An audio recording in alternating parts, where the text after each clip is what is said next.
let's take a look at example 3. So if we take a look at example 3 here, it says multiply the radicals. Okay? So I'm multiplying these radicals together, and then I'm going to always simplify final answers and write it into lowest terms. So let's take a look at this one. Root 5 times root 11, that's pretty easy. That's just the root of 55, because 5 times 11 is 55. Can I simplify this? Well, the only things that multiply to 55 is 1 times 55 and 5 times 11. And no, I cannot simplify this because then I cannot take the square roots of any of these numbers. So this is it, root 55. That's the most simplified version of that. And then over here, let's try this one here. This is negative 2 root 12 times 3 root 5. And of course, if I multiply this with this, what do I do? If I look back at my, it says on number 2, my rule in number 2, c root a times d root b, I multiply the numbers out in front together to be the new number out in front, and I multiply the radicals together. So that's what I'm going to do over here. So taking a look at this, negative 2 root 12 times 3 root 5, well the negative 2 times the 3 is negative 6, and root 12 times root 5 is root of 60. And then I ask myself, is this in simplified form? Can I break down the root of 60? So let's just look at what multiplies to 60. I have 1 times 60, of course. I have 2 times 30. I have 3 times 20. I have 4 times 15. I have 5 times 12. I have 6 times 10. And that's about it. Now, any of these, can I break that up into any of these? Well, I can't take the square root of either those, or those, or those. I can take the square root of 4, but let's see if there's a bigger one, because sometimes there's a bigger one. You have to check for the bigger one. Can't take the square root of those or those. The only thing I can take the square root of is 4. Okay? So I'm going to break that root 60 up into root 4 times root 15. And then if I continue this, this will be negative 6 times the root of 4 is 2, root 15. And so this is going to be negative 6 times 2 is negative 12, root 15. And that's it. This is my final answer. Root 15 cannot be broken down into root 3 times root 5, because root 3 times root 5, I cannot take the square root of 3 or 5. So just remember, when you're breaking these things down, you're trying to remove one of the roots. So you have to break it down so that you can take the square root of one of the numbers. And this is the only thing you can take the square root of. Sometimes you have more than one option, and you want to pick the biggest option. Okay? All right, so let's take a look at example 4 here. Example 4 says, add the radical numbers. Simplify radicals to lowest terms to help find like radicals. So I'm going to add these like radicals together, but if you look at this, root 8 plus root 32, that does not, please do not write this, that does not equal root 40, okay? That is not a rule. You can only add root 8s with other root 8s and root 32s with other root 32s. So you'd think this is impossible, but just remember, it says first to simplify the radicals into lowest terms.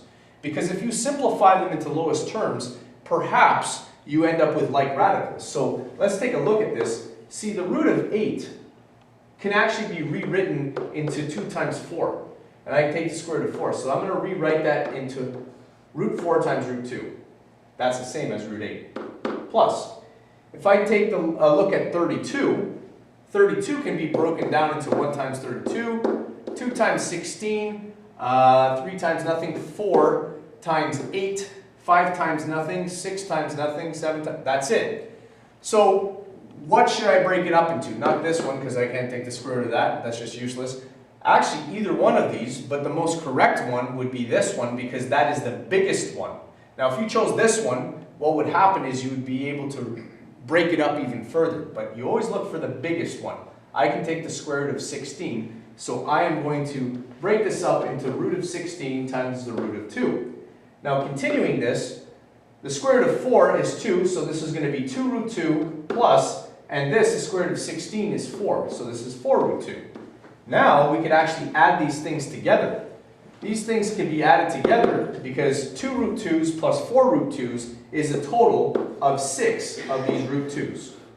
So I end up with 6 root 2. So if I did on my calculator root 8 plus root 32, I would end up with the exact same thing as 6 root 2 if I actually figured out what those numbers were. Okay? And you can always double check your answer with a calculator. Now, obviously, in essence, you are not allowed a calculator. So these questions, when you do them, you have to do them as if you did not have a calculator, right? You can't just plug this in your calculator, add them, and then just get the final answer, because some of your calculators do that. So you will get no marks for just writing from there straight to there, because some of your calculators do that. In essence, when I'm testing you on this, you have to pretend like you do not have a calculator and do all the math. Once you're finished, obviously, you know, as a cushion to your work, you can definitely double check your answers by looking at your calculator. Now let's take a look at question example 5. It says simplify. Remember to always simplify the final answer into lowest terms. So now I have actually a binomial times another binomial. See, this is in this bracket 6 minus root 5. I can't do that. Okay, there's no mathematical way of doing that unless I used a calculator, so I don't have a calculator. And then there's 3 plus 2 root 10. I can't do that either because those are not like terms in there as well. That's a whole number, that's a radical. That's a whole number, that's a radical. So the only option is to actually multiply this out using FOIL, just as I would multiply out something that looked like this. X plus 3 times 2x minus 7. How would I multiply that out? Everything in this bracket times everything in this bracket. So the first item times everything, and the second item times everything. You usually multiply it out, you'll end up with 4 terms, and then you can usually add like terms. So that's what we're going to do. We're going to multiply everything in here times everything in here. So 6 times everything in here first. So 6 times 3 is just 18. And then 6 times 2 root 10 is just 12 root 10. Because remember, multiplying the whole number times the whole number. Then I have, be careful, negative root 5 times both of those things in there. So negative root 5 times both of those things in there. I have negative root 5 times 3, which is negative 3 root 5. And then I have negative root 5 times 2 root 10. Well, that's going to be negative 2, and 5 times 10 is root 50. So I end up with this. Now, clearly, none of these things are like terms. That's a whole number. That's a root 10. Those are root 5s, and those are root 50s. However, I'm going to see if I can break any of these down. 18 is just a whole number, but can I break down root 10? Root 10 cannot be broken down because the only thing root 10 has to offer is 2 times 5. And 2 times 5, neither of those are square rootable, so I can't break down the root 10. Same with root 5, that's just 1 times 5. Can't break that down. But root 50, let's take a look at that one. There's 1 times 50. There's 2 times 25. Actually, I can stop right there because I can take the square root of 25. The square root of 25 is 5, right? So I'm going to actually break that one down. This is going to be 18 plus 12 root 10 minus 3 root 5 minus 2. And root 50, I'm going to break down into root 25 times root 2. And so I continue this. This is going to be 18 plus 12 root 10 minus 3 root 5s. And then this is going to be minus 2. And now the square root of 25 is just 5. And then root 2. Continuing this last line, I'm going to go 18 plus 12 root 10 minus 3 root 5. And negative 2 times 5 is negative 10 root 2.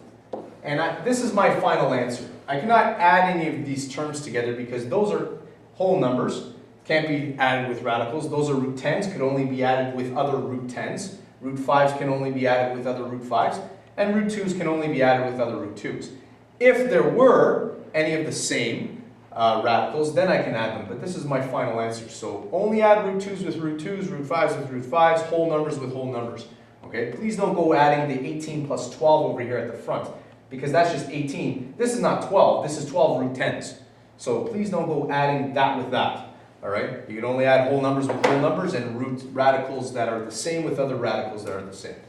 So you can try your homework there. Just remember that there are going to be some tricks when you go and multiply binomials together. Just be weary when you look at some of these examples. You know, x plus 5 times x minus 5. You should know that this is the sum and difference, and this just ends up being a difference of squares, right? So the shortcut, when you have two brackets that look the same except one has a plus, one has a minus, you know the middle term cancels out, so this is just going to be x squared minus 25.